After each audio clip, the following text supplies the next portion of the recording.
Do you like books? I mean, really, really like books? Then you're in the right place. Each week, your host, Sam Hankin, interviews the best of today's top-selling authors and the up-and-coming superstars of modern literature. This is The Avid Reader. Here is your host, Sam Hankin.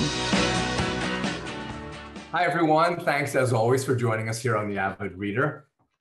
As always, we have another very interesting author. And this one I've stolen from the UK before the book is actually released in the United States. Our guest is Ned Palmer, author of A Cheesemonger's History of the British Isles, published by Profile some time ago in Britain, but not to be released in the US until September. So why, I don't know. Ned's cheesemongering career began when he ate a piece of cheese. Now, I'm going to mispronounce many cheeses in this interview. Here's the first one. The cheese he ate was Carthawan's Gorwyd Caerphilly. It was a pretty good go. The eponymous Mr. Carthawan was a bit taken aback by the enthusiasm that Ned exhibited over his hankering, as John Cleese would say, of the cheese, that he offered him a job at Neal's Dairy Farm, a place that's close to Ned's heart and apparently to the hearts of many cheesemongers in the British Isles. So notwithstanding Ned's previous predilection for jazz piano, he found himself working jobs from cashier to cellar, washing, rubbing, patting, and sometimes singing to his cheeses, as I am wont to do with our chickens and their eggs. And now he's set up and runs the cheese tasting company, talking cheese to the populace, and travels about Britain and Europe, but unfortunately, I think not as yet to the States, visiting the cheesemongers of note and sharing, as we would say, war stories with them. In England, this book has received many honors and was a top 10 bestseller. And I assume that will be true in the United States as well, at least in my shop, Wellington Square Bookshop. So welcome, Ned, and thanks so much for joining us today. Oh, thanks for having me on the show. And thanks for that lovely intro. And yeah, invite me over and I'll come and do a cheese tasting in your bookshops. That would be great. I'll pay for your car from the airport, but I will not pay for your airfare. I'll see if the publisher will swing for it. That's a joke. Well, no, they might, because yeah.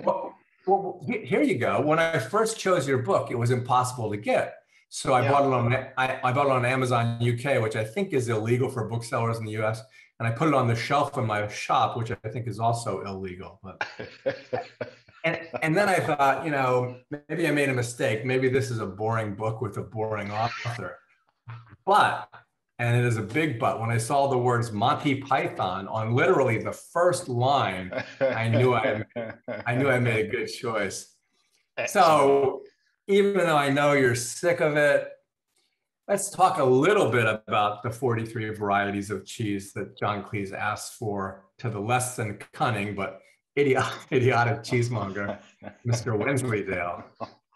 You must hear about it all the time, and people do it with a good accent. So it's very sweet because, someone comes into the shop and they do the cheese sketch and you can tell they're, bless them, they really feel that they're the first guy to do it. And so, you kind of smile and you listen to the whole bit. It's great. Some of them know the whole lot and that's great. The funniest thing that's ever happened, and this is new content, I didn't put this in the book. I was working in the shop in Neal's Yard Dairy, and the Monty Python crew used to have an office in the yard next door. Anyway, John Cleese came into the shop, and this is way after they'd left that yard. But if you're a cheesemonger and you're in a cheese shop and John Cleese comes into the shop, it's just the most beautiful thing that can possibly happen. But what was even better is that he was being served by a rather obtuse Spaniard called Roy. Now, you have to have watched Fawlty Towers to get this, but Roy is not a million miles away. He's a very nice man, lovely man, not a million miles away from Manuel. So we kept saying, Roy, tell him you're from Barcelona. But I'm not. Just tell him. And Roy didn't know who he was. So we had to keep running down into the cellar to laugh because it's just good. And it turns out John Cleese is a lovely man. They had a lovely chat asking about Spain and he got some cheese. And we were saying, tell him we haven't got any cheese. Tell him we haven't got any cheese. And he wouldn't. So it was just one of the finest moments of my life. I can see him hitting him across the head and saying he's from Barcelona. And the other thing was John's manager was next to him and he was looking really nervous because he's thinking any minute someone's going to break into the cheese sketch and John's so bored of it and it'll be awful, you know. It's comedy gold. Yeah, at least you don't have someone playing in the background and the bouzouki. Oh, if only we'd thought of it. I tell you what, every cheesemonger should have a bouzouki player, or at least a recording in case John Cleese comes into the shop. I'm going to suggest that to all my. And I think the bouzouki player was a rather famous bouzouki player, I think, because he wasn't part of Monty Python. Really, I've always loved Monty Python, and I used to do that sketch before I became a cheesemonger, and I never knew that. So thank you. That's just marvelous. Well, the other thing is, and this bothered me because with regard to Stinking Bishop, Stinking Bishop came out in 1972. The sketch came out in 1972. So at first I thought, but then I realized he didn't mention Stinking Bishop, but they started using it in the live shows after Monty Python ended. So that confused me for a bit. Yeah, and I mean, the whole sketch, you know, for a while at the dairy, we wondered, by the way, so the shop I worked at was called Neil's Yard Dairy, and it's slightly cultic. So even though I left 10 years ago, I still say we, you know, we did this, we did that. And it's called The Dairy, as if there were no other to us. But we thought that it was about us because they had the office in the yard. And when Neil's Yard Dairy started, they didn't really sell cheese. They made yogurt and a soft cheese. We didn't really sell cheese. And it was entirely possible that Cleese could have come into the shop and said, I'd like some cheese. And they'd go, well, we don't have any. But the timing doesn't work. Yeah, the sketch came out years before the shop opened. I love the empty bell jars. Oh, yeah. It's just genius. They were geniuses, you know. It was that, and they were so smart, and he was able to memorize this and speak with a beautiful French accent and French cheese. Yeah. Anyway, okay. And the only other one I would mention would be Wallace and Gromit when they go to the moon, and he says, "It's like no cheese I've ever tasted." And you know that I mean, I'm sure if you've had a look at the book, that Wallace and Gromit really had an effect on the fortunes of British cheese, because that Wensleydale, which is a wonderful traditional British cheese, nearly got wiped out by World War II, then was in sort of trouble again in the 80s with a lot of the cheeses. You know, people didn't realise what lovely cheeses we had in Britain; they were suffering a bit. And then Nick Park put it in the film. And apparently he'd never had Wensleydale. He just thought it was a funny sounding word. And now their sales are enormous and global. And if you go to the town of Hawes, where Wensleydale comes from, it's covered in images of Wallace and Gromit because they're so pleased with it. So I just love that. Cheese is magic. Oh, I like the way they forgot the biscuits and Gromit had to go back and. Yeah. It's wonderful. That is, it's interesting to me for, say, Americans or any non-British people to watch that, because to me the humor is so daft, it's so British. I think some of it that you guys would go, what? Why is that funny? What? A lot of people do say that to me, and a lot of people don't like Fawlty Towers, and I almost want to hate them because it's the best television show that ever. 12 episodes, and the Germans. Oh God, that I mean, it's. That don't mention the war thing is deep set in our culture. It's so hard and it's just awful, so boring for Germans. Because when I've got over it now, but I made a great friend at university, lovely man called George, a German fella, and I just used to mention the war all the time because of don't mention the war, and it was meant to be a joke. And he's like, "Why do you keep talking about the war, Ned? Stop." Yeah. It's like at the very end, he goes, however did they win the war? You're well, one wonders. Well, the other thing about it, and I don't know how they knew, but I like you with philosophy, I was a lawyer, not that I use anything about being a lawyer now, but I had a deposition in Germany, in Wiesbaden, and I'm Jewish, and people would come up to me all the time and apologize. Really? Which really doesn't help anything. Gosh. But no, it seems tactless. I mean, sorry, but how did they know?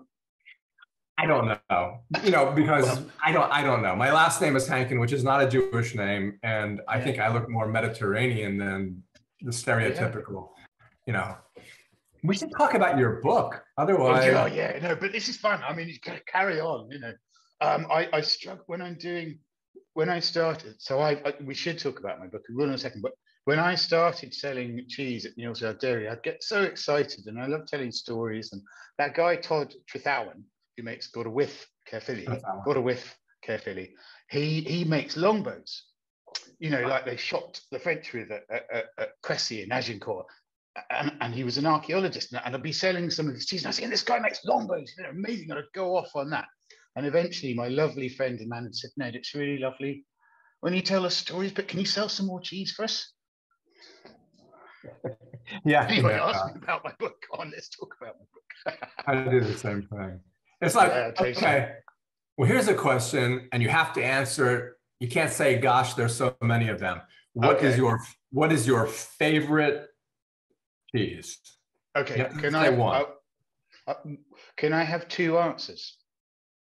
So my first answer is the cheese I'm eating right now. And I'm not just being silly. What I mean is, so cheese is seasonal. You get goat's cheeses and soft sheep's cheeses in the summer more. And so in the summer, I'm looking for a lovely, fresh, young goat's cheese. And that's my favorite cheese. In the winter, you want richer food that feels more warming. So in the winter, my favorite cheese is Stilton. I haven't said one, have I? Maybe my favorite cheese is Trithowan's Got a Whiff Caerphilly, because it is one of my favorite cheeses. It's one of the greatest cheeses in the world. He keeps winning awards for it, and it's the reason I became a cheesemonger. So I have a huge affection for it, you know. And it really, as soon as I ate a piece of that, I realized that all the other cheese I'd ever had before wasn't very good. Well, and really everything changed. The thing about it is that it's so difficult for us here, and now I want to do it so badly, to get the cheeses that you enumerate in the book. Yeah. But that would be something if the book, and I think it will become very popular if then the import, I don't know how that would work, but in any event. I know. But go on. I was going to say, if you start, I guess you have to start with the fact that in your first chapter is that, and when I was a kid, no one was lactose intolerant, and no one had gluten problems, and no one was allergic to peanuts, and no women had mitral valve prolapse and carpal tunnel syndrome. But now everyone has everything. I know, right? Yeah. But it's true though that we couldn't digest lactose, and that's I had no idea. So talk about that and rennet and. Yeah, so that was a fact I found absolutely fascinating. When I started researching the book, firstly, I thought I had to teach myself all of archaeology. I'm very completist, so I tend to go right back to the beginning. And my wife, you know, came to meet me at the British Library. She's also a writer. She writes historical novels, and we'll do a big puff for her later. But anyway, and she found me reading this book, and it was the book of sort of the very earliest hominids and when they turn into Homo sapiens. And she's like, Ned, you're like, I think 10,000 years before. Geez, why are you reading that? Well, I've got to know. No, Ned, start with it. So yes, in 7000 BC, when you find the first evidence for cheese making that we have discovered so far, humans, as far as we know, all adults were lactose intolerant. And so you stopped being able to eat, to digest milk as soon as you were weaned, really, off the breast. And what you need to digest it is an enzyme, lactase. And that would just leave. So in a sense, all of us milk drinkers, enthusiastic milk drinkers, are mutants and not natural humans, which is, you know, I know you guys in America are very fond of drinking milk. We don't do that so much here, but so it's curious. But the lovely thing, and for me, the sign of human ingenuity is that in a way, humans made cheese. They figured out how to make milk digestible. So some guy or gal, probably a woman, because the women were the cheesemakers, you know, historically, really, and until the monks started making cheese, someone drank some sour milk and realized that it wasn't making the milk. As the milk sours, what happens is the lactose, the milk sugar, is converted to lactic acid. And at that point, if you're lactose intolerant, you can consume it. So somehow, someone brave soul thought, so look at that clumpy sour milk. It's going to, how it goes, if it's really sour, goes kind of clumpy. It doesn't seem very attractive. They drank it. I was imagining going back to see all their folks and their friends say, hey, you can drink the sour milk, drink the sour milk. They're like, no, don't know why, and having to persuade them. The amazing thing as well, which you probably clocked if you read the book, for me, is that it seems as if lactate, as the ability to digest milk, seems to follow cheese making. As cheese making, or as the farming culture moves up from the Fertile Crescent, Iran, Iraq, Turkey, moves up into Europe, so does lactase persistence, the ability to digest milk, as if the gene for that somehow piggybacked on the culture of making milk, which is, I hope if any sort of paleoanthropologist is probably wincing right now at my description of that, but that's how I understand it. Well, it's a good story about the shepherd up there, being thirsty and realizing, oh, this is, it's like a sailor drinking salt water and knowing that it's the wrong thing to drink. But yeah, what I guess, why then are so many people come into my store and they're lactose intolerant? What happened that this switched back, Well, it's so, gosh, we're coming to the limits of my competence, but as a recovering philosopher, I'm amplifying to make some stuff, well, no, not make some stuff up, to have a guess. I think we are more aware of how foods can affect us. And I too used to be somewhat cynical, particularly about gluten intolerance, partly because I know people with Crohn's disease or celiac disease where they get very, very ill and perhaps die if they consume gluten. So when I hear people saying I'm gluten intolerant, I can't really, I think, oh, come on, But I discovered that modern methods of bread making and modern some sort of wheat production increases the gluten. If you make sourdough bread, you break the gluten down such a way it's much more digestible. And if you don't, it becomes much harder for the body to digest. So I wonder if it's analogous with cheese making, that some methods of dairy, or people are drinking a lot of milk and that sensitizing them. Our bodies are so complex that there might be other things we're doing in our lifestyle that's making that more apparent. I am really interested in the sort of contemporary thinking about gut health and how we need a lovely complex population of microflora in our stomach to digest and to be healthy. And I wonder if you're eating a weirdly restricted modern diet, if you don't have to eat seasonally, you can eat anything you want all year. You might just stick to the 5 foods you like. You're not spreading that variety. The reason I love this is because it feels to me connected with how I love raw milk cheese. I love complexity. I love multiculturalism. I love lots of bacteria. I love how our cheese culture was populated by the cheese culture of Europe, and we learned to make cheese from the French and so on. So I find something fascinating about that. That was a bit of a tangent, wasn't it? Did I answer your question? I have no idea, but that's okay because I do exactly the same thing. But somehow you end up getting somewhere that's near where you want. Well, okay. So I'll veer away as well, because that made me think of bacteria. When you said bacteria, it made me think, well, there's 2 different molds in your book. One is essentially a canister, and the other is the bacteria. And when you say this to people in the States, mold, they think of moldy cheese and they don't like the concept, whereas it's a very important component of what your life is about. So talk about that. Absolutely. Yeah. And so I distinguish, there are 2 important families of microorganism in cheese making. There are the bacteria, particularly the lactophilic bacteria that eat that lactose we were talking about and convert it into lactic acid, thus making milk digestible. By souring the milk, they protect it from other bacteria that would make you ill or might just taste horrible.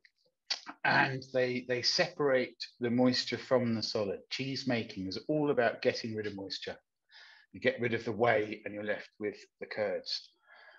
Then the molds that are of interest to us are usually the ones that grow on the outsides of the cheeses. Like when you look at a camembert or a brie, you see that white covering, that is a mold called Penicillium candidum. And those give flavor, they ripen cheese, they soften cheese. When you eat blue cheese like Stilton or Roquefort or Rogue River Blue, an absolutely wonderful American cheese that won best cheese in the world, one of the years. That blue is a mold called Penicillium Roqueforti. It's named after Roquefort, the French cheese, because the French are brilliant at getting names and trademarking them. They're just really good at that, you know. So, and it is true that when you're a cheesemonger and you're trying to sell cheese to people, when I'm doing a cheese tasting and I'm talking to people, you have to find ways to talk about these bacteria and molds to a populace who have become a bit, can be kind of nervous when they hear, oh, this has got mold in it. And they think, well, I don't eat moldy bread. Why would I eat moldy cheese? You find in food cultures where they have not been so divorced from their traditions, like in France and Italy and Spain, that they're chowing away on the gnarly looking cheeses, the molds and the bacteria. When my friend had a child in Paris, in France, that is, not Texas, in Paris, France, they were like, right, you've got to give him some raw milk cheese now to get his immune system going. And over here, you'd be punished if you gave a child raw milk. People would be horrified. And in France, like, give them some Roquefort. So it's that being divorced from our traditions in a way. And I mean, we'd be dead without bacteria, you know, be dead without mold. Penicillin is, you know, Alexander Fleming discovered that penicillin would kill bacteria. And yes, you do have to kind of find a way to talk to people in a way that you can kind of help them to feel okay about that. And the bacteria, I love lactophilic bacteria with a deep-seated passion, because I wouldn't have written a book and I wouldn't have a lovely job as a cheesemonger if it wasn't for the lovely lactophilic bacteria. Here's a question I always wonder about is, I really like cottage cheese. And I remember the nursery rhyme, eating her curds and whey. Yeah. So very few people in America understand the difference or what each is, curds and whey, which is how it all starts out. Yeah. Yeah, well, that's, so what I'll do, I guess, is tell you how to make cheese in a few sentences, because I'm just so succinct, as you've already noticed. It's going to take longer than a few. It'll be longer than a few sentences. I'm just going to lean back and listen. Okay, relax, everyone. So you get milk. Milk is full of lactose. You add your starter culture, your bacteria, lactophilic bacteria. The bacteria sours the milk, converting that sugar into acid. That separates the curd, the solid, from the whey. The curd is made of fats and minerals, largely fats, minerals, and proteins. And the whey is the liquid phase of milk with some protein, quite a lot of protein in it, actually. At that point, because it's separating the liquid and solid, you can drain it. And then you would get kind of something like cottage cheese or quark, or we have a soft cheese called Philadelphia, but I think you just have a steak called Philadelphia. No. Well, we have Philadelphia cheesesteak, but I've been eating Philadelphia cream cheese all my life because I drink bagels and lox. So I have a bagel and lox and cream cheese and olives and a slice of tomato, as you would say. And it's like the best thing in the world. So that cream cheese, in effect, you could make that by merely adding the bacteria to the milk. As it's separated, you drain it in a little cloth and you would have a form of cheese. And sometimes I think that was the first cheese. It didn't have any of the other tackle in it. It's just that. Because that's still very moist, you can't keep it long enough to age it, to mature it, to make something really complex and delicious like cheddar. So you add rennet, which is an enzyme that coagulates milk. And what it does, to be a bit technical, is it makes the protein, the milk protein called casein, knit together. For our audio viewers, I've knitted my fingers together in a little. Our audio viewers, that's the worst thing I've ever said. But anyway, listeners, you knit the casein proteins together in a matrix, and that holds the solids, the proteins, the fats, and the minerals in that matrix, and the rest of the whey, the liquid, is separated out. Then you can, when you look at that in a bucket, in a simple cheese making, you might just do it in a bucket, you would see a sort of set, almost jelly-like set curd, and you would see the liquid whey kind of as a separate thing to that. And then you just need to drain that whey off using these things that we call molds, or they used to call cheese presses or forms. You drain it off and you're left with the more solid curd, which then you age into cheese. So curd is the solid, whey is the liquid. That's the process. Yeah, I could ask other questions about cottage cheese, but then I'll move on, because that leads me to fresh cheese like mascarpone. Yeah. So how does cottage cheese go to a fresh cheese? And you make a point of talking many times about how if you're going to eat this cheese, eat it within the first week or 2 weeks, because that's what you have to do. So where do you go from, like, say, cottage cheese to a very fresh cheese?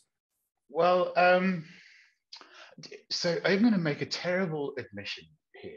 I don't really know what cottage cheese is. I mean, I eat it and I like it, but what we call cottage cheese here is kind of made up of little lumps. Is that the same in the States? Yeah. You have I love it.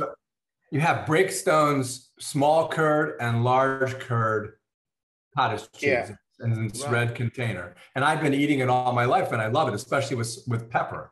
And and it's very, very popular in the States, but no one likes the large curd. I like the large curd, but everyone likes the small curd. We don't make that distinction. So there's another reason for me to come to America, is to see what that is. But there must be something about how it is set or curdled, with the acidity, that makes the curd go into those little separate lumps. The cream cheese for me is like the very first phase of cheese making, the earliest, the freshest cheese that's spreadable. And at that point, then you would do things. You drain off more liquid. You would add more salt, which sucks out moisture, and press. You'd heat curd to make a harder cheese.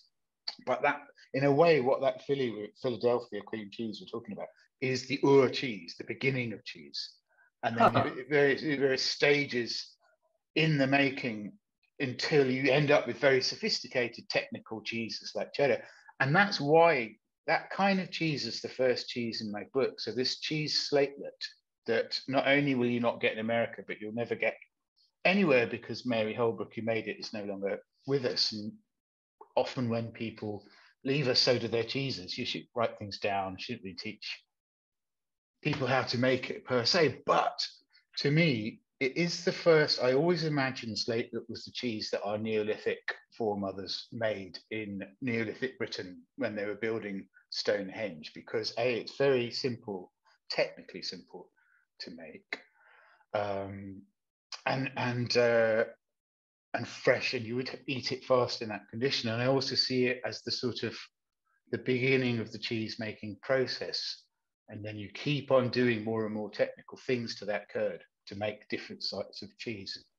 So I'm glad you mentioned Mary, because it seems almost as if in the cheese world, she should be canonized. You describe her in such a great way, both her humorous attributes and her kind of gruffness as well. Did I mention the gruffness? I'd forgotten that. She's quite gruff. And then I love the pyramidal cheese that she makes. I don't even know why it's in that shape, but it looks so beautiful. So there's a fun story about that.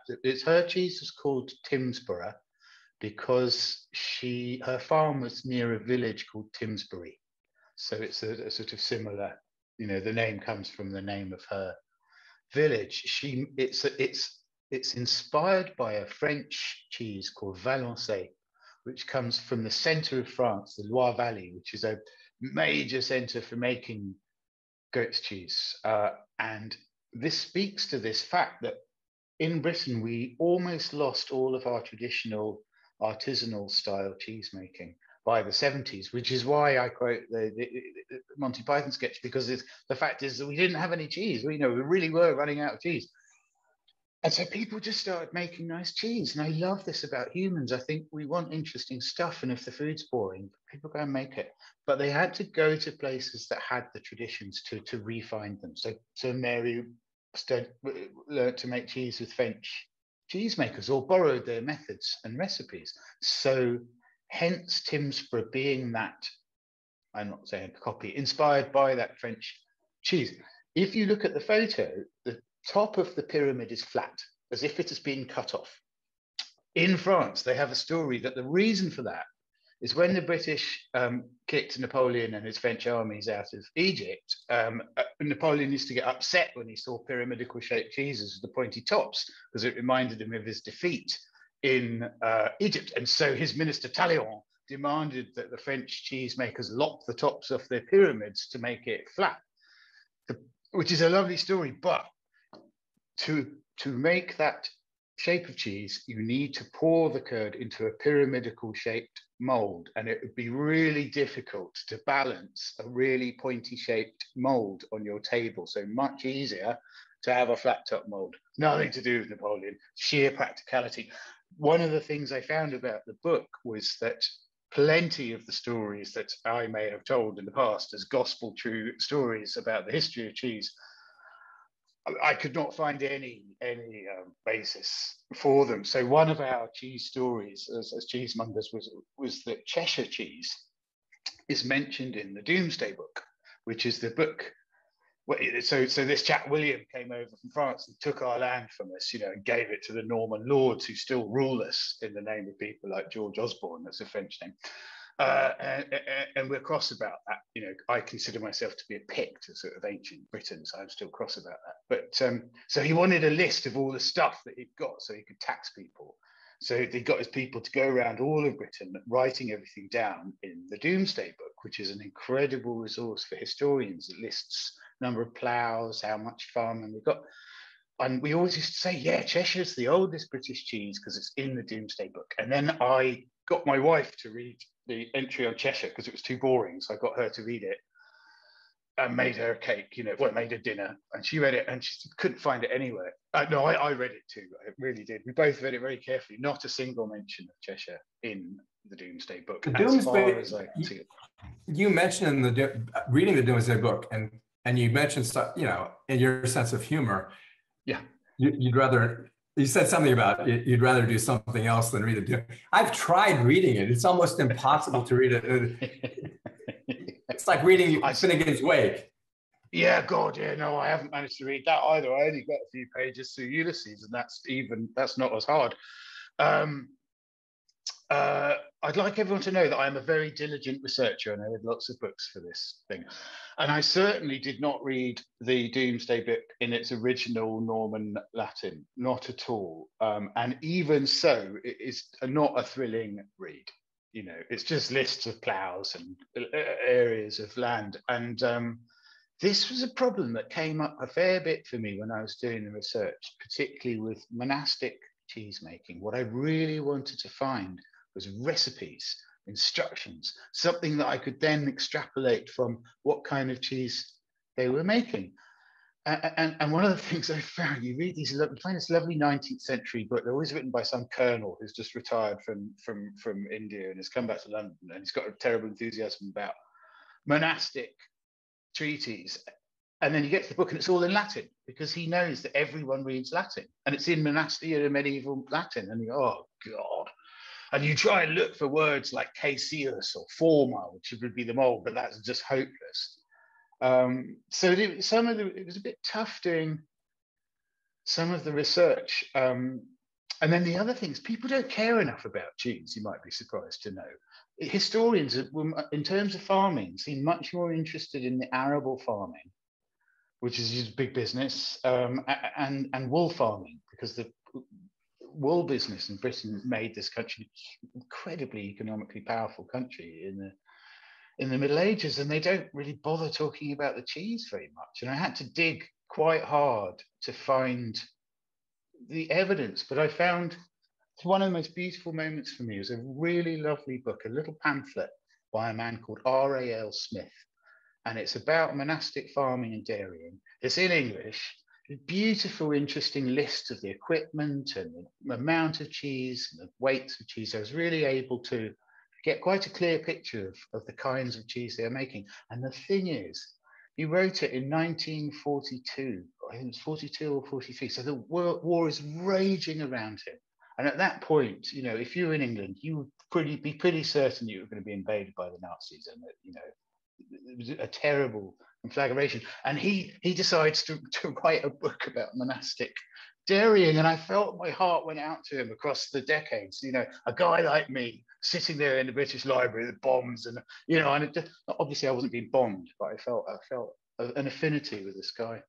The favorite part of the monastic chapter is the fact that the monks were kind of excited that they could eat cheese on the fast day, but then it was determined that cheese was essentially meat.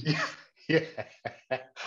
One thing that really impresses me about the monks is and perhaps this is as a philosopher, and you might feel the same as a lawyer, is that they had a lot of ways of reclassifying what was quite clearly meat. Like poultry wasn't meat, porpoises weren't meat, or, you know, really great. And then someone saying Jesus, they called it white meats, must have been quite upsetting, but I think they just got around it. I mean, they really were fat. They found some bodies sorry, I'm not fat shaming the ancient monks, but they were quite large chaps. In your image of Friar Tuck with Robin Hood is this round, jolly round man, and they've found some bodies, you know, in a medieval grave, the monastic chaps, and they had the marks on their bones of obesity. In a time when you dig up other people and they're very thin. So they did have a lovely, well, not all of them, but the more senior guys in the organization certainly lived a very pleasant life. It's funny. Clearly figured it. Well, again, jumping around, it's funny, the closest you come to denigrating cheeses or like cheeses is when you talk about, and I think I have some in my refrigerator right now, either Baby Bells or Laughing Cow, or the worst craft singles, as they call them in America, which are individually wrapped. And it says, it's being honest, it says it's cheese processed or something like cheese. What is that? What is Baby Bell? And why don't you like it? Well, no, I'm sorry to spoil your fun, but I do. And it's a terrible admission to make, and I'm probably going to not get any cheese tasting jobs anymore. The reason I love Baby Bell, they're like mini Edam. You know, if you think of an Edam, and an Edam's traditionally quite a big cheese.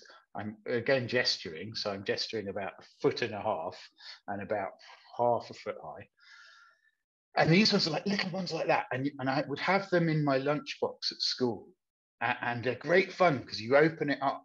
You open the wax, and then you have that little and you have the wax to play with. And so for me, that memory, I enjoy it. Now it's not a complex product. It doesn't have all those flavors that I can write whole chapters about. You know, it doesn't have a traditional provenance, but it's kind of fun.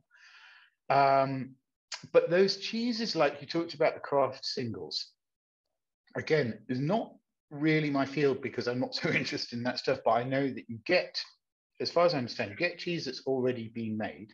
Sometimes that is, we at the dairy used to sell some cheese that we considered not good enough for sale over the counter to factories who reprocessed it. They whip it up and they add enzymes to kind of re-ferment it and give it more flavor. And I think emulsifiers to get that funny texture that craft has. I know of no single artisanal traditional cheese that has that texture. So it's it is literally reprocessed or processed. I don't know if you remember the bit in the book, which is a cheesemonger friend of mine was in the British Army. And when they write lists of stuff, they write it the wrong way around. So it says things like tins, baked beans, 3 on the list of stuff for your pack, you know, and they would get this cheese and it would say cheese processed. And they said it was so horrible, they called it cheese possessed, as in, you know, possessed. I read it. Satan. I love that. Yeah. Funnily enough, you know, I'm up in this place, Darlington, in the northeast. That was the Darlington cheesemonger who told me that story. I like the baby bells with dipping them into Grey Poupon, or what we call Gulden's mustard, like a dark mustard. But the other thing is that it's just, the craft singles remind me of when you get a demonstration of the space-time continuum and they drop a lead ball and it. Yeah, it's fantastic. I love that. That's really great. Cheese and physics. There's a lot of mysticism involved in cheese, and I mean, to me, no coincidence that cheese sounds like chi, the mystical power that you would use in Tai Chi.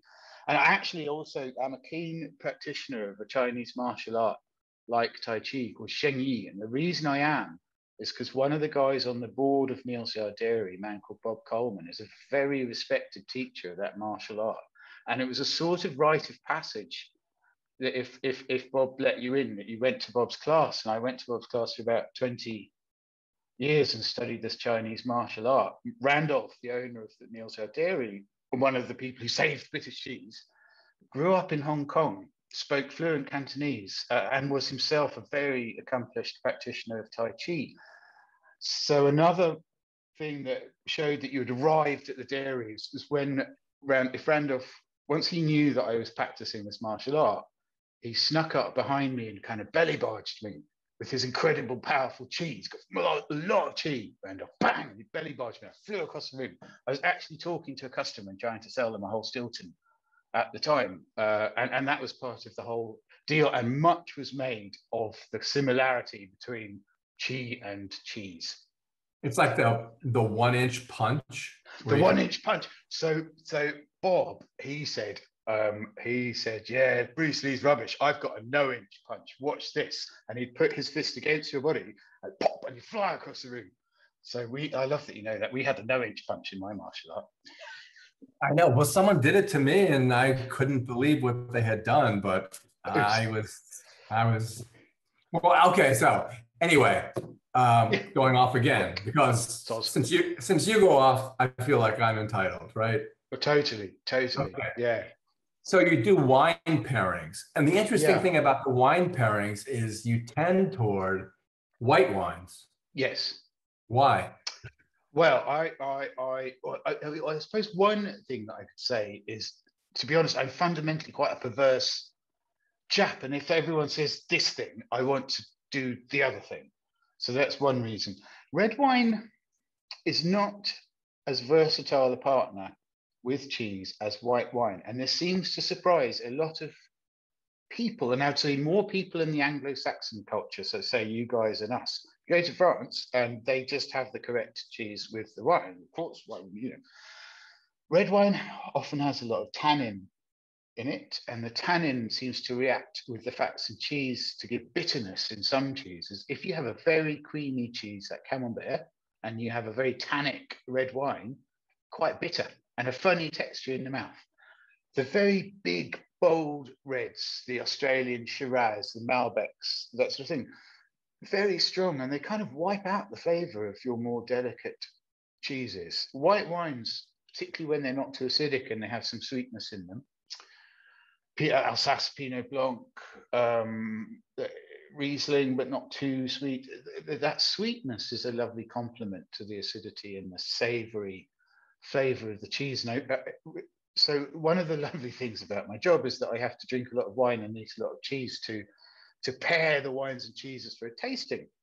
And I would go and see my lovely friend Grant, who's a sommelier, and we would sit there with 5, 6 cheeses and about 20 wines to try and pair them. And we found it, I call that research, it's tax deductible, by the way. And we would just really struggle to find reds. So for any event we did, we must get some reds, but it was much more difficult. What I don't know where that habit of pairing red and only red with cheese comes, except you'll be unsurprised to hear I do have a theory. And I can tell you if you want, or you could ask me another question. No, you have to remember this. You keep this in your mind while I go off.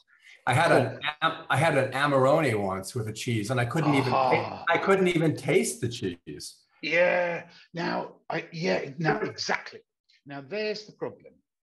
is when you have a wine that's too strong. I love an Amarone with the right kind of cheese, but it's really got to have some authority. It's a really powerful 2-year-old cheddar, lots of acidity, lots of that umami flavor with Amarone. Could be really lovely, or a blue maybe. But if you had that, you know, we were talking about the youngest, freshest cheese, like a sort of form of artisanal Philadelphia, wouldn't work because the Amarone would kill it. Yeah, exactly. What about champagne? Now you're talking. Champagne and soft cheese. So another way that I like to think of matching any drinking cheese is the sensation in the mouth feel. So if you have a bite of some soft, creamy cheese like Camembert, or we have an English cheese called Tunworth, the French style cheese, Baron Bigod is wonderful British brie style. And then you have a mouthful of champagne, it turns into this lovely sparkling mousse in your mouth. Plus, in a really great champagne, you know, you get that toasty, almost freshly baked bread when you open it. You get that boof of that aroma of yeast. And for me, that I get yeasty flavors in some soft cheeses, and so that goes really beautifully together. I do love a bit of champagne and cheese. Yeah.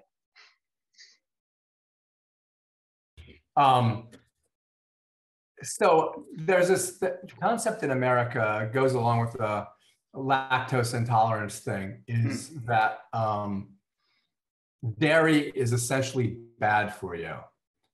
And Yeah. I always wondered about that, because they'll say anything from the idea that it constipates you, or it's the mold. I wonder where that started. Do people think that in England as well?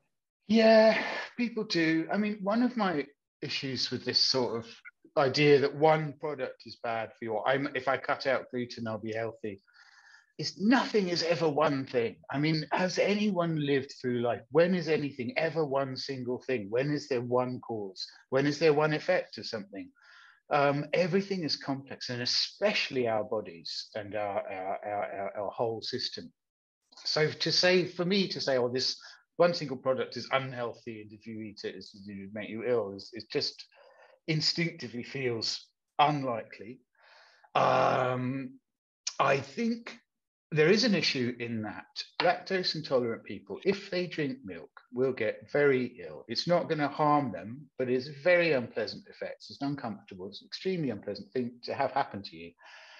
They are often extremely skeptical about eating cheese. When I say to lactose, come on, you can eat all this cheese, it's all great. They look very skeptical because of the awful effects they've had. But I then wonder if that bleeds into, all dairy products. Cheese it was always a food for explorers, for soldiers, people, sailors. They got a cheese ration because it's a concentrated form of nutrition. It's concentrated form of fats, of minerals, of proteins. It's good for you in that sense. As far as I understand, the bacteria in cheese can be good for your teeth because they compete with the bacteria that cause tooth decay. And then the other thing I would say is, we have a phrase over here, don't you have this? A little bit of what you fancy does you good. So don't eat too much, but having something joyful, I think, is good for you. When I have a piece of Trathauen called a Whiskey, I get a little moment. I tingle a bit, and my hair's got on my neck, and I feel joyful. And that's good for me. I'm sure it is. Also, I noticed if I buy and eat that sort of industrial cheese that comes in a block form, I tend to kind of gorge on it, and I wonder why. And I think it's not satisfying me. The flavor is not as intense and as complex, and it's not satisfying me in the way that a piece of Montgomery's cheddar, one of the great, traditional cheddars, would do. And that was a kind of complicated and heartfelt answer, but I'm fairly sure cheese is good for you in moderation. Well, the other thing is, throughout the book, it's so clear to me, and I'm a lazy person, is that this is very, very hard work. Yeah. So you really must be a cheesemaker.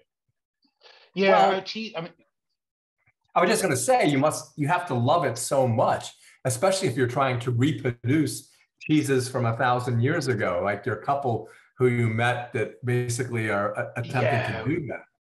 Yeah, so there was this is a very magical moment. It's at the beginning of for the research, and actually very early on in the process. I went to Stonehenge because there was a village near Stonehenge called Durrington Walls where they found a lot of the evidence for very early cheese making in Britain. This is 4000 BCE, 4000 years before the Common Era.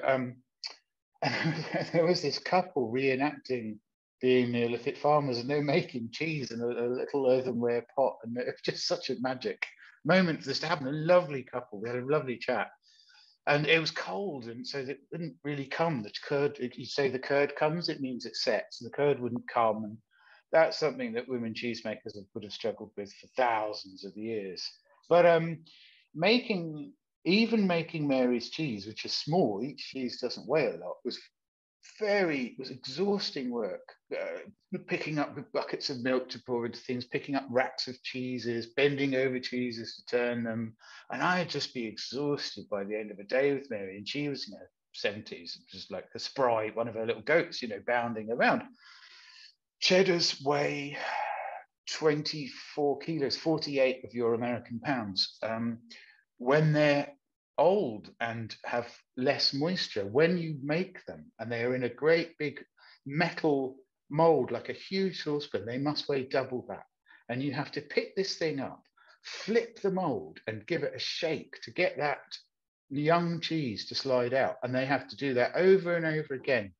And I don't think I've ever successfully done it once with it. I can work fairly hard, but I'm quite lazy too. And I couldn't be a full-time cheesemaker. I love to go and visit. I love to get my hands in a vat and feel the curd changing, and I love to see what they're doing. And every time I go and make cheese with someone, I learn new things, and I feel as if the things I knew before have become uncertainties. But I couldn't do it full time. But being a cheesemonger is pretty hard work too. Early starts, lots of washing, because you've got all these cheeses on racks in the cellars. They all need to be turned. I used to turn 50 of those 48-pound cheddars every couple of days. I used to be able to throw a whole cheddar up a ladder to my friend who'd pop it onto a shelf. So it's pretty gnarly work, and you have to love it.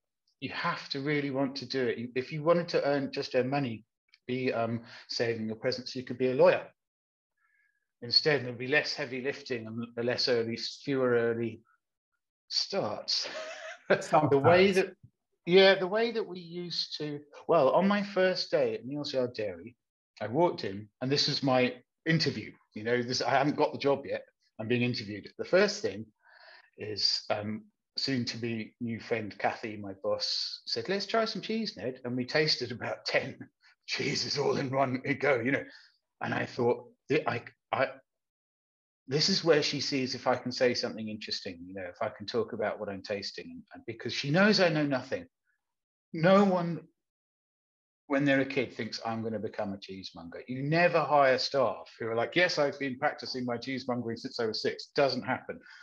But she wanted to see if I could talk about it and be engaged. Then the next thing, he said, "Oh, look, we've got a bunch of dirty racks in here. Do you mind washing them for me?" And I went in, and it's like Rumpelstiltskin, there's a stack of 100 foul racks covered in mold.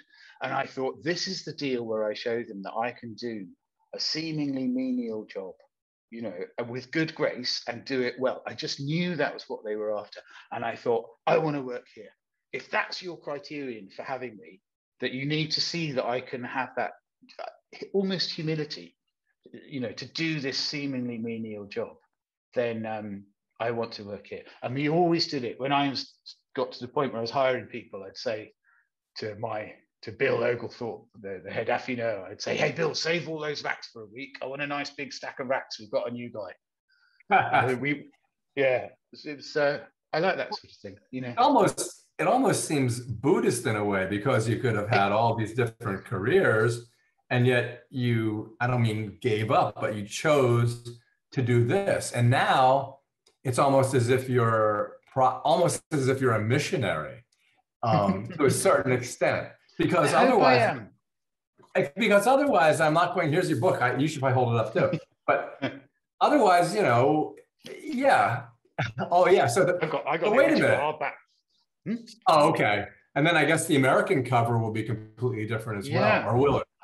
I can't wait to see it. I'd be really interested. I like that. I am not a Buddhist, if you know what I mean. I do. Perhaps I'm more of a. I think naturally by my essence, I'm more of a Taoist, because I feel that Buddhists are kind of more ethereal, and there's a sense that one would transcend this plane to something higher or something different. And I like it down here in the mud, you know. And I like to work, and I like to get my nose into all the corners and find stuff out. I've always preferred the idea of the bodhisattva to the person who transcends. You know, the bodhisattva comes back and wanders around in the dirt, hopefully to help other people. And I would love to see myself as a sort of missionary of cheese. I love that. I do feel it's part of our job when someone comes into a shop and you can tell they've not been in a shop like that before, and they look a bit nervous and they don't know what to do, and you say, try some cheese, and you give them some Montgomery's cheddar, and their face glows because they've never had anything like that before in their life. And it's so every moment, every day I would have that moment with someone, and that was as fulfilling to me. It's not that much different than being a bookseller, because you get that same feeling. And the idea is of life is, what is more important than making people happy every day? Nothing. Absolutely nothing. And I totally agree. I mean, I used to work in libraries. I used to work in the London Library, if you've ever heard of it. It's a private subscription library set up by Carl. What an amazing place. It's not quite the same because we weren't trying to sell people books. But have you read Confessions of a Bookseller? Yes. By the lovely Scottish guy. And he really gets it. And he's, you know, this thing, people come into your shop and they say, I read a book on holiday and I'd like to buy it. And you say, okay, what was it called? I don't remember. Okay, it had a red cup. It had a red. Yeah, they do. You know, I had it on holiday. Was it fiction or non-fiction? Not really sure. People come into the shop, bless them. I'm not laughing at them. They come in, they go, I had this lovely cheese on holiday. Go, great. Where were you? I was in France. There's like 365 cheeses in France because de Gaulle said so, you know. And you're like, okay, soft. No, and you're trying to figure it out with them and trying to find. So this is going to sound really weird, and it's a bit of a dark analogy, but when I'm working in a shop trying to figure out what cheeses you like, what I do is I give you some cheese. When you come in, I think, gee, he looks like he's quite a kind of solid looking guy, dependable. I'm going to try him with some cheddar first, you know. And you're interested, but I think, oh, maybe he's a bit more adventurous. I'll give him some of that Stilton, you know. And I'm gauging your reaction and trying to figure out. And as I figure it out, I can narrow down, then I really start selling the cheese. And it reminds me of World War II naval gunnery before they got radar going really properly. And what you do is you lob a shell at the Bismarck and it misses by a bit, and you lob another shell the other way, and eventually you zero and then you start dropping the shells on. And I once told this very lovely couple about that. And I said, so you're like the Bismarck and you're like the Scharnhorst. And the thing is, they were quite a large couple. And I just compared them to two gigantic World War II era battleships, and it all went quiet for a bit, and then they laughed like anything. But isn't that a bit like bookselling? You're trying to figure out what people like, and except for the fact that you also have to ballistically make sure you don't hit your own men. But yeah, I know, yeah. But the other question I just thought of, if you're doing that with 6 different cheeses, is it like wine where you need to cleanse your palate in between? Otherwise, it seems like the flavors would meld together. Yeah. Well, it's certainly true that you are, in that instance, trying to do that fairly swiftly so that you're not bombarding them, to keep on the metaphor, with too many cheeses. That's true. And it's actually, we don't, in the shop, we didn't have, say, some biscuits or water. You just tried some more. When I'm doing cheese tastings with people, we might have 8 different cheeses and they'll tell a story. You know, it might be, I often do the tasting of the book. So I do some cheeses from the book and do the in temporal order. And I would encourage people to just wait a bit, pause, have a glass of water. Because it's very true. Like what you can taste cheese consciously. You can taste cheese, you know, with your whole being. You're much more aware of the flavor than when sometimes you just snack on a piece of cheese, you know, and you're not so conscious of it. It's interesting, you know, it's like And being a philosopher or having studied philosophy, it's almost as if the human race has begun to become self-evolutionary, because none of this stuff would have existed but for the fact that we did it on our own. And I wonder what's next. And also because, as you were saying about de Gaulle, how can you govern a country that has stupidity? Exactly. Yeah. And now you have, I guess at least metaphorically, a queen that's governing a country that now, since your Renaissance, has, how many cheeses are there now? It's this debatable, and I hear this number 800 bandied about a lot. So there may be 800 cheeses in Britain, but again, as a recovering philosopher, I worry about how you count cheese, because you could count cheddar as one cheese, or you could count Montgomery's, Keen's, Pitchfork, and so on. So I do wonder exactly how many we've got. I'd love to find out. The other problem, which I found out recently, because I wrote another book during lockdown, which is it's called A Cheesemonger's Compendium to the Cheeses of Britain and Ireland. I like a snappy title, right? Cheesemonger's Compendium, and there's a list of cheeses, and about 150 of my favorite cheeses. And as I wait for it to come back from the printers, people keep adding new cheeses to their range, and people keep making new cheeses, driving me nuts. I think, oh God, I haven't got that one in. So how do you count them? I don't know. There's a lovely story about French cheese where this guy called Patrick Ranks, who I give a lot of love to in the book, he wrote the book about British cheese. I think it's called The Great British Cheese Book. Another guy who really supported cheese in the 70s and really sort of saved it. He went to France, he goes to a market, there's a lady selling cheese, and she's got, 5 tiny little buttons of goat's cheese. And he says, what's it called? And she looks at him like as an idiot and goes, goat.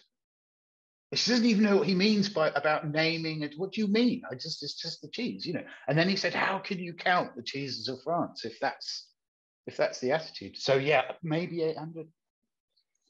That's the way I feel when I go to France, is if I go to a restaurant that's like a family restaurant and they ask what wine I want, I just say whatever you drink.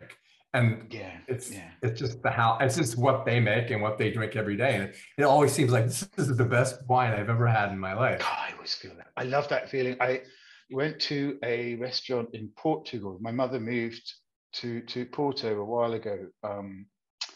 Went to a restaurant and my Portuguese sucks, and it's a mixture of French and barely remembered Latin and Spanish and shreds of Russian, because my mum used to live in Russia. And he just said in Portuguese, he said, we've got cod, salt cod, we've got chicken, we've got rabbit, we've got red wine, and we've got white wine. And I was like, I'll have the rabbit and the red, please. And he came out and he put the red on the table in a sort of earthenware thing, like his Roman forefather. And then the next thing he said, and I knew just what he said, this is beautiful, great wine, this one. Oh, I loved it. I'll have that. I want to eat like that. Yeah. And the other thing is in France, getting just a baguette and cheese and walking along an esplanade by the left flank, it's just the whole thing together. And I guess, and I guess that describes the love that, it is the whole gestalt of it, It's not just, I don't know, I can't explain it. I'm trying to think of something else that's like that. Books. Yeah. I've once heard a phrase, holiday wine. Have you ever heard that? No. So I came back from Tenerife, and you might have noticed I get quite enthusiastic about things. So what I discovered about Tenerife is that they make really great cigars, which Churchill used to smoke. Really? They were his favorite. And I like a nice cigar now and again, when I've done something good, like got Sunday Times #1 bestseller, or wasn't #1, sorry, not Sunday Times bestseller for my book. And they make some very nice wine, I thought. And I bought some bottles of it back. I thought it was really nice. And I was doing a cheese tasting with a sommelier. And I said, hey, Tenerife and wine, it's great. He said, no, it's not really, Ned, it's just holiday wine. And I said, what do you mean? And he said, you having a nice time, weren't you? I said, yeah. He's a nice guy in the vineyard, yeah. And it's lovely weather, yeah. And you were really happy, weren't you? Yeah. And the wine tastes great, yeah. He said, go home and try it. I tried it. It was all right. I was just really happy, and so it's marvelous. That's exactly what I meant. Yeah, well, it's that. No, I was just going to say, what prompted you in the first place? Well, okay, I understand your career and how it Mm. started, but then all of a sudden one day you said, you know what? I think I'm going to take a whack at writing this. And your acknowledgments are very good. And I've read them and I've read the notes. But what was Yeah. it that, like, what was the first thought in your mind? Well, the first spot would be when I was, say, about 6, and I started writing my first novel. My father was a historian. House was full of books. My mother was a teacher, an English teacher. House was full of books. Dad wrote books. He actually wrote books about the Loyalists and the American Revolution. And my name, Ned, which I chose myself when I was 6, comes from a famous Loyalist family, the Seamen, who were Ned's father fought for the British, and after the war was being persecuted, and they had to escape from it's in Connecticut, and it's called something. Yeah, escape from there to Canada. And I loved the book so much, I told my parents I wanted to be called Ned now, and it's always stuck. So I always wanted to write books. I thought then I was going to write a book like Treasure Island or something. I went to university to study philosophy because I was going to save the world. And I thought I would do it by writing philosophical novels like Sartre, because I wasn't at all arrogant. And I just figured out they had all the revolutions, they all went wrong. I can figure out how they went wrong, and then I can fix everything, and everything will be fine. So I was going to write the next great historical novel. So I did want to do that. My wife writes historical novels.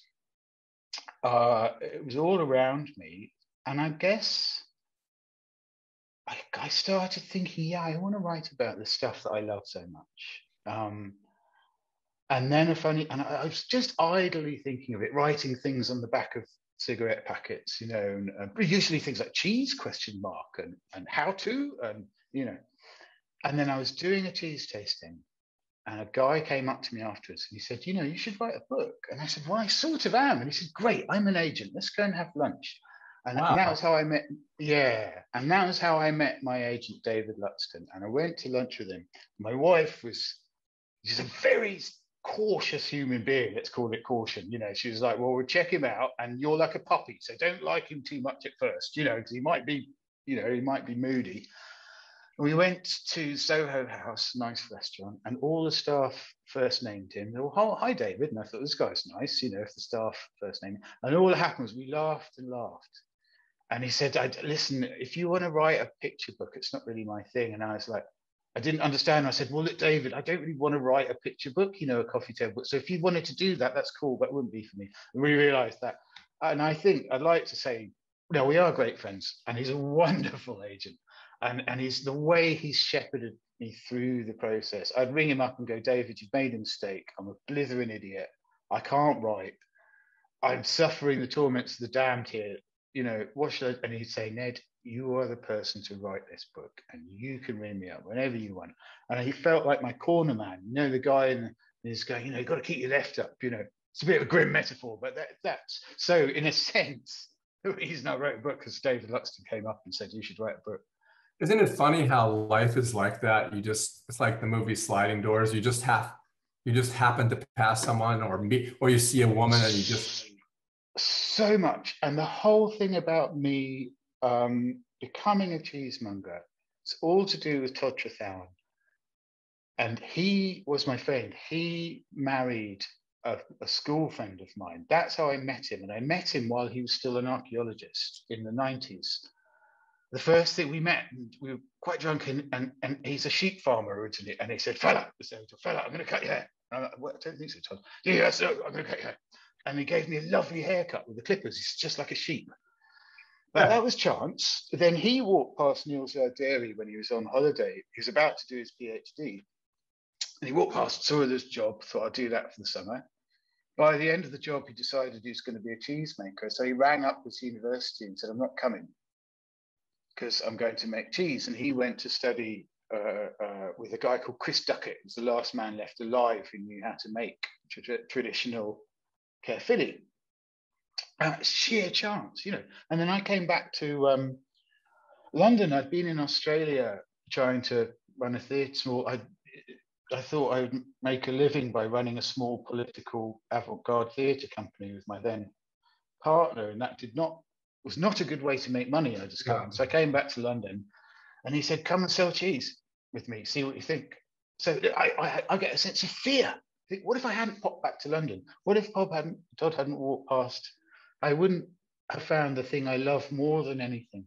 I never stuck a job longer than 2 years. And if you look at this, I did quite a few jobs. I seriously misunderestimate the number of jobs that I did, because there were too many. My editor said, you can't put all those in. And I never lasted longer than 2 years until this, which has been 20. In answer to a previous question, I also think I wrote this book to try and figure out why it was cheese for me and not the theatre, which I loved, or music, you know, being a jazz pianist, or I quite liked being a librarian. Wasn't enough food, but I liked it. So yeah, that sense of chance, I agree. I imagine it's a bit the same as being a bookseller. Yeah, it is. It's just I've always loved to read, and then I thought, oh, I have all these books. Maybe I should just take these books and move them to another place. And that's how it started. The funny thing is, when you talked about Sartre, a big change in my life was reading the last 3 or 4 pages of Nausea, and it changed my life perhaps for the worse, because I thought, okay, back to essence before existence, existence before essence. And then it's really funny because in the last few months, I've interviewed all these authors who are scientists, and the main structure of their book is finding the seat of human consciousness. And generally it's almost a mechanical thing, whether it's the neurons or whether it's I've forgotten the center, whether it's the hippocampus mediating. The pineal gland and the hippocampus mediating memory to the cerebral cortex. But anyway, I always ask them, and you as a philosopher, I go, it upsets them tremendously. I say, what if it's a solipsistic universe? In which case, I wouldn't be talking to you, or you wouldn't, I don't know which one would be talking to the other. And it always upsets them because their bailiwick is what they're studying. If it was a solipsistic universe, it would be very inconvenient for their forte, because it would mean nothing. Yes, my wife says with some validity that I don't necessarily believe that other people exist, and that you're really just parts of my mind. And it makes me quite successful at selling you cheese, because if you say, Ned, I don't like blue cheese, I think, well, that person is incorrect. That's just wrong. And I'm just going to help that part of my mind to see the right thing. And I'm an only child. And so I'm just, you know, quite convinced that I am maybe just the only person in the universe. Yeah. Or you are. When I was about 6 or 7 years old, I believed when I went to sleep that my parents dismantled the universe, because there was no need for it. There was no need for it to exist, because I was sleeping. And then in the morning before I woke up, they hurriedly put everything back together. But my God, do you remember the film that came out before The Matrix called Dark City? That was maybe a bit better. And that's that. I love that. Do you know, rather sadly, I used to think when I was about 6, I sort of realized, so you only work to get food so you can eat and feed your body so you can work, because it obviously wasn't religious, it seems. And I thought, what's the point in that? And I had this image that everyone in the world would suddenly realize that at the same moment. And I'd come downstairs and find mum and dad just lying on the floor, and the postman lying in the street, because everyone had just realized, well, it's pointless. It's a bit sad. But going back to your point, being a bookmonger and being a cheesemonger, for me personally, gives my life huge meaning that I didn't have to get from saving the world, and I didn't have to get from my complete inability to believe in any other sort of higher power or other sort of entity other than the material world, which I can somehow square with my putative Buddhism. I think you make your own meaning. Right. If someone is sleeping the universe, I mean, you would not change your behavior. Your behavior is what it is if you're actually behaving. So you wouldn't change it, even if it was a solipsistic universe. Okay, we have to stop this now. we, That's my fault, isn't it? yeah, well, yeah, it started out as your fault, but it's making my head hurt, and and once again, it's the book. The book is what we're trying to. Yeah. So, okay, we've done fresh cheeses. So people aren't going to understand the necessity of washing a cheese or the necessity for salt in a cheese, and blooming rind, washed rind. Yeah. So you have to talk a little bit about rind. We're talking about mold, but we haven't talked about rind. Sure. So washed rind cheeses are this is one of my favorite things about cheese making, because when I worked in a cellar, and this is going to answer your questions, it's going to be a little tangential at first. When I worked in the cellar looking after cheese with the wonderful man called Bill Oglethorpe, one of the most amazing things to do was to wash cheeses. You take a young cheese and it's completely white. It has no rind and it's quite firm. Trying to think of a texture, a bit like rubbery sort of texture, and it's white. You wash it with salt water, and over a week or so, it becomes pink, or 2 weeks, pink, sticky rinded, very aromatic. I mean, it smells of barnyards and feet and things like that. And the texture of the cheese goes soft and creamy and unctuous. A magical transformation. And I loved that. And that was this process, it's called affinage, the process of ripening cheese. It's a French word. And so a person who does that is an affineur. And for me, when I got to learn to be, well, at least to study to be an affineur, I don't know, one wants to have humility, so I wouldn't say I was one, but no, that to practice a craft like that and to see a magical transformation of a white, firm cheese into a pink, sticky, aromatic, soft cheese was glorious. So you have your brie or camembert, and it's called a mold ripened cheese, or bloomy rinded, and it has a white mold rind on it, slightly furry, feels a bit like felt to the touch. And that rind is mold. It is Penicillium candidum, and if you're lucky and it's good cheese, it's Penicillium candidum, geotrichum, perhaps a little bit of yeast, and so on. But largely, it's those molds. Washed rind cheeses, and I'm probably going to ruin the business of all the American cheesemongers now. Sorry, everyone. Washed rind cheeses are covered in bacteria. So that pinky orange rind is a bacteria, lovely bacteria called Brevibacterium linens, or B. linens to its friends. So one lot of mold, one lot of bacteria. You wash a cheese with salt water because you kill the mold that would grow on it otherwise. You kill the spores of mold using your brine, your salt water. And you make an atmosphere that mold doesn't like. It's not going to come back to it.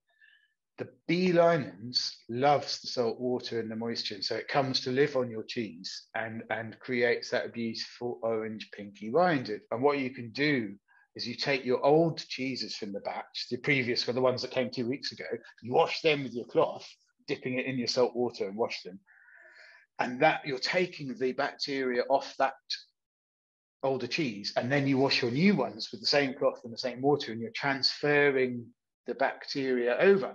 You think of a starter, your sourdough culture, you make some dough, you take some dough, put it aside, bring it the next day. It's very much the same process. And so that's the difference. So white, bloomy rinded cheeses are mold ripened like Camembert and Brie. Pinky orange cheeses like the famous Stinking Bishop, or we have cheeses. Let me see. I'm trying to think of American washed rinds. I know any. Munster washed rind, classic smelly whiffy cheese. They have Munster in France as well, Alsace cheese, a classic of that kind. Yeah, and a Poisse and Livre and so on are all of that sort of style. And as you know, I believe, lots of us believe, that the monks invented those wash rind cheeses, or discovered them. I think they happened naturally, and the monks had a boring diet, and there's this cheese that tastes a bit like meat and is quite whiffy, and so they started developing that process. But, I mean, the thing about the washing is I loved it so much, I wanted to wash everything. In the cellar, it was so fun. And I was like, Bill, can we wash that one? Can we wash that?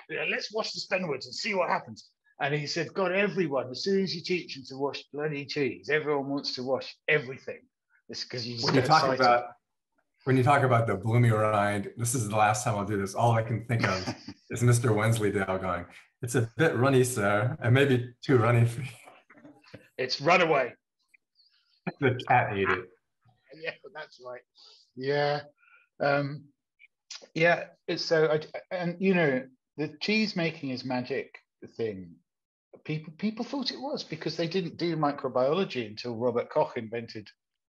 Professor Koch invented microbiology, you know, in the 19th century. So they didn't know that it was bacteria converting sugar to acid. They didn't know that it was mold breaking down cheese. And there was a sense, I think, that it was a magical process and that it was down to God or down to goddess or down to a whole bunch of gods and goddesses.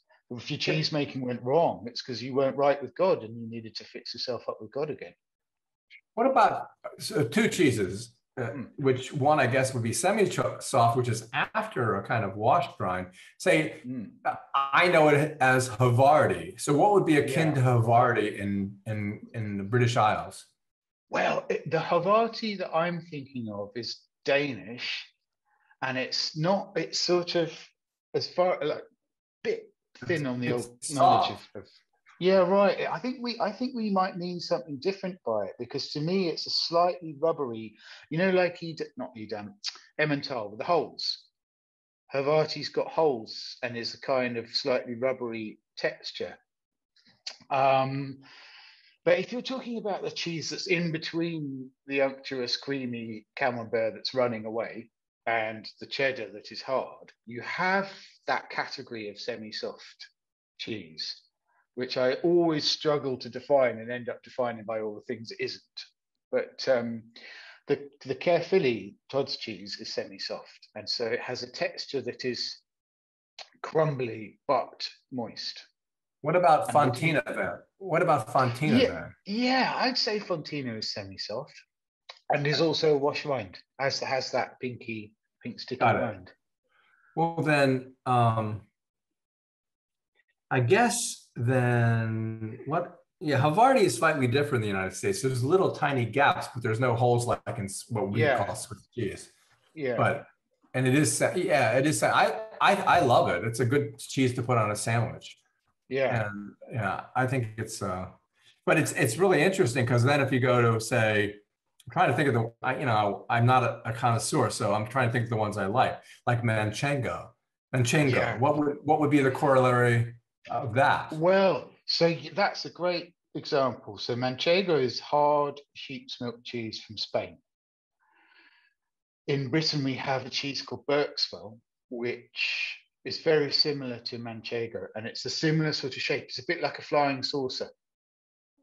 Perhaps not with the thinner, like one of those flying saucers doesn't have the wingy bits, like you see them often in the skies above Darlington, the more round ones. And that is very much based on the Manchego style and recipe. And again, it's one of those cheeses of the Renaissance where the Fletchers, they wanted to add value to milk because they were raising sheep not for milk but for meat and fleeces, and the prices were going, get really low, and so they decided to milk sheep instead and make cheese. I think I've got that right. And it's a kind of not copy, very similar in that vein. And then these hard sheep's milk cheeses really fascinate me. So you have Pecorino Romano or Pecorino Sardo. Parmesan Reggiano? Well, Parmigiano is, or Parmesan, we just call it here, is not sheep, it's cow. But those hard sheep's cheeses are ancient, and Homer mentions them. The Cyclops was a cheesemaker. Oh, I know. Blew me away when I read that. And you can see the rest. As you read the description of it in Ulysses, you can kind of tell that he's making hard sheep's milk cheese. So that's a really, really ancient form of cheese. And it's interesting that all around the Mediterranean you have Manchego, Pecorino, Brebis in France, all these similar, or Osso Errati in the Basque country, And so we have a bunch of hard cheeses in Britain that are inspired by those recipes. But they are not of the ancient tradition. So, we've been making cheddar for hundreds of years, say since the Middle Ages. We've been making Stilton since the 18th century, or Cheshire since, well, not 1066, obviously, because we found that out recently. But these cheeses like Berkswell are not perceived as traditional styles, whereas Manchego is very much the style of the Spanish, been making it forever. I mean, with you guys, obviously your cheese making tradition starts in the 17th century, and obviously the native people didn't, as far as I know, didn't dairy or make cheese, and it starts there. But I often feel Americans are a bit surprised to realize that you guys have been making cheese for a long time. The first governor of Massachusetts, I've forgotten his name now, but his wife was a cheese. Well, they came from dairying stock in East Anglia, and his wife was a cheesemaker or would run the dairy. So cheese is intertwined with your history, and it makes me a bit sad sometimes. I talk to Americans over here, and they say, "Oh, we don't have any good cheese in America. We've only got Kraft Singles and Cheese Whiz." And I go, "No, guys, trust me. You've got, oh my God, you've got some amazing cheese. You've got your Vermont cheddar. It's got a noble tradition of cheese making, and the new ones like Rogue River Blue and Bailey Hazen and all these fantastic cheeses." And I guess it's such a big country that maybe it's difficult. You've got a cheesemaker in Vermont, and does he get his cheese to the market in California, or No, they can only sell it on the internet as kind of like a subscription thing. There are some nice cheese shops, but very few, maybe 5 in Philadelphia, and one just went out of business. It was great. It's been there 50 years. But I always thought Odysseus was a little hard on the Cyclops. I mean, I know, right? I mean, he didn't have to put out his other eye, and he didn't really harm anybody. He had his sheep and his cheese. He was just making cheese. I know. I don't think Ulysses is a very nice man, or Odysseus. No. So, wait, are they the same guy as Odysseus, Ulysses? Yes. Yeah. Good. Your classics is probably better than mine. Yeah, it's this kind of a grim story, isn't it? And this is not. This is a total tangent. I'm always fascinated by when you read the real versions of fairy tales. They're brutal, and they're not Little Red Riding Hood. She got eaten. I know. That didn't end well for her at all. No, they were indeed Grimm's fairy tales. They were not good endings. And then in America, Disney has Disneyfied them. Yeah, has washed them, as you would say. Yeah, there are lots of lovely, a fair few lovely fairy tales about cheese, and I managed to dig some out. One of my favorite things is that Maeve, the queen of the fairies in Ireland, and when they talk about fairies, they're not talking about nice little things with wings. You don't want to mess with proper fairies. You really get into trouble. And she was killed by a fella with a slingshot, and he waited for her at the pond where she bathed, and he waited every day, and he aimed and he practiced until he could hit, and he hit her dead in her forehead and killed her with a piece of cheese. So it must have been hella cheese, Yeah, it must have been. It must have been a very hot. Oh yeah, that's the other. We'll end on this note. Right. So yes, we talked about the very young cheeses. Yeah. But as wine, you also briefly touched on the oldest cheeses. How long can you wait to eat a cheese? I have some great answers for this. So great cheddar might be ready at 12 months. 18 months is a good age. 2 years, you can get some. I recently had a 2-year-old Keynes. So Keynes is a great cheddar making family from Somerset. Normally I have Keynes at 1 year. And this 2-year-old Keynes was a magical experience, much more complex and intense. It can depend on the batch. So sometimes I reckon what happened was that George Keane, or his son Richard now, tasted a young batch. And I mean, say a set of cheeses made on the 3rd of June in 2019. And thought, that we can age that. this is it's got room in it to be aged, and so they would take that batch and age it on. I've heard of. I once had a 5-year-old Kool-Aid. So Kool-Aid is an Irish-Dutch hybrid. It's a Gouda style or Gouda, but made in Ireland. And normally you'd eat it about a year and a half, I think. Very, very sweet, like caramel. And poor old Dickie Willems, the cheesemaker, the Irish government put a stop on a batch of his cheese, and he had to put it in a barn and put like police tape around it. And he wasn't allowed to do anything with it. And it was cleared, and then it took them 5 years or something to get the paperwork or something. And so he had this 5-year-old Kool-Aid, and it was incredible. Just a different thing. And we sold so much of it. And how is it still cuttable? It's hard. It was hard. Yeah, it would a different Kool-Aid. I'm trying to think of the texture to explain it. It's hard. Maybe toffee, but I never know if we mean the same things. But yeah, it was much harder, much tougher to cut. It shrunk. It loses moisture. This is a problem. You lose money because you're losing weight. If you bought the cheese off him and aged it for X pounds a pound, and then aged it, and you lost a pound per cheese, you'd lose that money, which is one reason maybe why people don't. What do you cut them with? Well, you could still cut that with a wire. So you start with a cheese like Kool-Aid, you have a knife that's kind of got a hooked blade. And so you draw that through the rind to score it, to cut a line through. And then you just get your wire and pull the wire through. You might have a wire. Do you have to mount the cheese to do it, or do you hold it? We have. In England, we use cheese cutters, and I don't know if you guys use them in the States. And that is a sort of, I don't know how to describe it really. It's a sort of flat object with a wire coming through it. It's on a kind of spring. So you put the whole cheese onto that cutter and then pull the wire through. For much bigger cheeses, you just have a wire that has 2 handles on the end. You know the kind of wire that the spies kill, that the secret and crank up the edge of the comes out of the watch spring. That's it, that kind of thing. It's like that, bit unnerving. It's got the 2 handles. And you would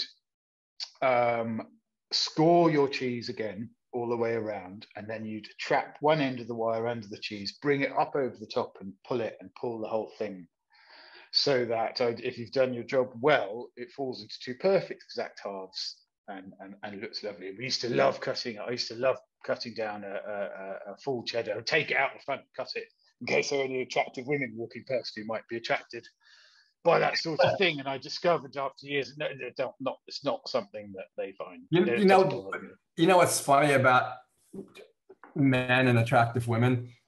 No matter how old I get, I'm 69, I'll be 70 next year. So when I go to the club to work out or training with my trainer, the only reason I have a trainer is because I don't have any discipline. So I feel as if I would disappoint my trainer if I don't go. So that's the only reason I go, even though I'm paying him. But the thing about it is, no matter how old you get, if there's a nice looking woman there, there's a little tiny part of you that thinks that she's looking at you as if she's interested. Whereas in actuality, you are invisible. Totally invisible. I mean, it's a miracle that the human race has survived and that we've been able to breed. Before cheese, when I played jazz piano, I thought that if I played a C7 sharp 9 augmented 11th chord and then played a whole tone scale over the top of that the women would flock to me. And exactly the opposite happened. They would leave the room and go and do something interesting. And it's a miracle that I found a woman who could even tolerate me, let alone spend any time with me at all. No, it amuses me what we. Well, people ask me all the time. My daughter says, "I wonder why she is with you," but she doesn't say it in a humorous way. She actually is wondering, and it's not the only person. And then I wonder. I do a lot of the cooking. I love cooking. And sometimes I've been particularly irritating. I do say, "Why do you stay with me?" She says, "You cook really well." Anything else? No, not really. No. You must use too much cheese though. I did plenty of cheese. I've a lovely chef friend. So if you come to London, we must go to the Anchor and Hope, which is one of the great, we call them gastro pubs. And this was a movement from the 90s of pubs actually serving really well cooked food that was a mixture of French bistro and traditional British food. And the Anchor and Hope used to take our cheese, and you'd go there and they would treat you like a king. And I used to play the piano for my supper there. And I was talking to the chef, Jonathan Jones, and I said, how come chef food is better than my food? Because I'm not bad, I'm all right cook, and I go to you and eat your food and it's just better. And he said, Ned, loads of salt, loads of butter, loads of garlic. I probably shouldn't say that, so I ruined everyone's chef's career. But what cheese should you eat with Guinness? Well, the Gorwith Caerphilly is very nice with Guinness, or any stout or porter, but actually Stilton. So the tradition in Britain is to have Stilton with port. Right. I don't really support that. I don't think it's the correct match. I think it's just a historical accident. But for me, one of the two best things you could possibly have with Stilton, or indeed any blue cheese, is Guinness or any really good craft beer, stout or porter. I don't know if you can get this in the States, but in Britain, there's a brewery called the Colonel Brewery. And that's spelt colonel like the kernel of a nut, not the leader of a regiment, but the kernel of a nut.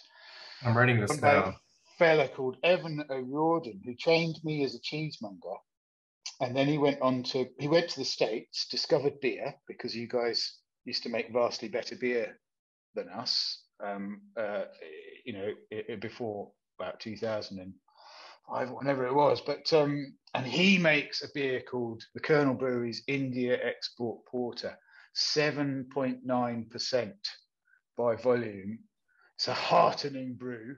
It's rich and thick, based on a very old recipe, but using American hops for the aromatic, in-your-face nature, and that with blue cheese, absolutely wonderful. And I get some of that Rogue River Blue, and I would find someone in the States who's making a porter or stout, particularly if it had been aged in a whiskey barrel, which I bet you could get over there. Oh yeah, to it here. Yeah, have a whiskey aged, have a barrel aged porter with Rogue River Blue. It's a strong old cheese. It would be quite. We were talking about those Gestalt moments. You would probably see whatever your version of God is. Well, no, with my experience with mind-altering drugs, unless it would give me flashbacks, in which case I would never have any of it again. Do you know that cheese is psychoactive? No. Shall I tell you why? So I don't know if you know this, but I attempted to leave the world of cheese and become an experimental psychologist, because at one point I had a stupid thought. I thought, this is no job for a grown-up, messing around with cheese. I've got to save the world. So I'll go and study psychology. And I left the world of cheese and did a master's in psychology, and then came straight back and did cheese again. But cheese cheddar, when you eat hard cheese and it has crystals in it, you know that? Have you had that experience? Parmigiano can have it. It crunches. The crunching is an amino acid, a crystallized amino acid called tyrosine. And it is the precursor for serotonin. You need it, your brain needs it to produce serotonin. And serotonin makes you happy. So cheese is psychoactive and makes you happy. Well, there's one reason. That's as good a place to end as any, because we've been talking for an hour and a half. I have other things to do. I know. This is all you see, what you did is you asked me stuff about cheese. It's your own fault. Well, I mean, that's a horrible thing to say, because it's not true. It's your fault. It's 100% your fault. Why in God's name did I pick out the book A Cheesemonger Says? Why would I even know this? You have to give me some credit. It's not even released. No. And I read about it. You did. I read about it in the Times Literary Supplement, which is what the best periodical I get because I find out the books that are coming out that wouldn't be available here. Yeah. And that's how I pick my interviews. Wowie, that's so lovely to, well, with my father being a historian, and I was a bit of a disappointment to him because I did a philosophy degree, and he said, don't you want to do a history? History's good, Ned. But the fact that I got a mention in the TLS was a big thing for me. Oh yes. Just a huge sort of. I felt I'd done something useful. How long has your father been gone? He died in '96. And I know we came to the perfect ending, and you can just tell me to stop, but I'll tell you why.